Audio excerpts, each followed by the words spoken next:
اللہ یہ میرے ساتھ کیوں؟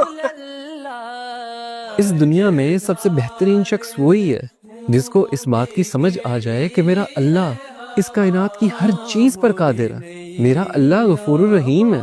جس انسان کو یہ سمجھ آ گئی وہ انسان اس دنیا اور آخرت میں کامیاب ہے۔ ایک دفعہ آپ صلی اللہ علیہ وسلم کی محفل میں ایک بدو آ گیا۔ اس زمانے میں بدو ان لوگوں کو کہا جاتا تھا جو جاہل تھے۔ جب وہ شخص آپ صلی اللہ علیہ وسلم کی محفل میں آیا تو اس نے پوچھا کہ آپ صلی اللہ علیہ وسلم آخرت میں حساب کتاب کون کرے گا؟ تو آپ صلی اللہ علیہ وسلم نے فرمایا کہ آخرت میں تو حساب کتاب اللہ کریں گے۔ تو اس بدو نے دوبارہ پوچھا کہ اللہ کریں گے حساب کتاب؟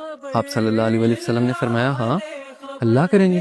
یہ بات سن کر وہ بدو مسکرایا اور کہنے لگا کہ آپ صلی اللہ علیہ وسلم مجھے اجازت دے، اور وہ وہاں سے اٹھ کے چلا گیا۔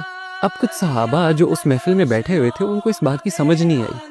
وہ اٹھے اور انہوں نے اس بدو کا پیچھا کیا اور اس سے جا کے پوچھا تم آپ صلی اللہ علیہ وسلم کی محفل میں آئے ہو، تم نے سوال کیا ہے کہ آخرت میں حساب کتاب کون کرے گا؟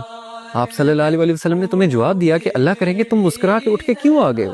تو اس بدو نے مسکراہٹ سے کہا کہ اگر اللہ تعالیٰ نے آخرت میں حساب کتاب کرنا ہے تو اللہ تعالیٰ تو بڑا غفور الرحیم ہے، وہ تو مجھ سے میری ماں سے زیادہ پیار کرتا ہے۔ کیا میری ماں مجھے جہنم کی آگ میں جلا سکتی ہے؟ جب میری ماں نہیں جلا سکتی تو وہ رحیم و کریم میرا مالک میرا اللہ مجھے کیسے جہنم کی آگ میں پھینک سکتا ہے؟ تو وہ صحابہ آئے آپ صلی اللہ علیہ وسلم کے پاس اور بولا کہ آپ صلی اللہ علیہ وسلم اس طرح ہم اس بدو کے پیچھے گئے تھے، اس نے یہ بات کی ہے کہ اللہ تو بڑا رحیم ہے۔ تو آپ صلی اللہ علیہ وسلم نے فرمایا کہ اگر اسے اللہ کی رحیمی پہ اتنا یقین ہے نا تو اللہ کبھی اس کو اپنی رحیمی سے مایوس کر نہیں سکتا، کیونکہ اللہ اپنے بندوں کے لیے بالکل ویسا ہے جیسا اس کا بندہ اس کے لیے گمان کرتا ہے۔ اگر اس کے بندے کو یہ یقین ہے کہ وہ بڑا رحیم ہے تو اللہ تعالیٰ اس کے لیے رحیم ہی ہے، اللہ تعالیٰ اس کو معاف ہی کرے گا۔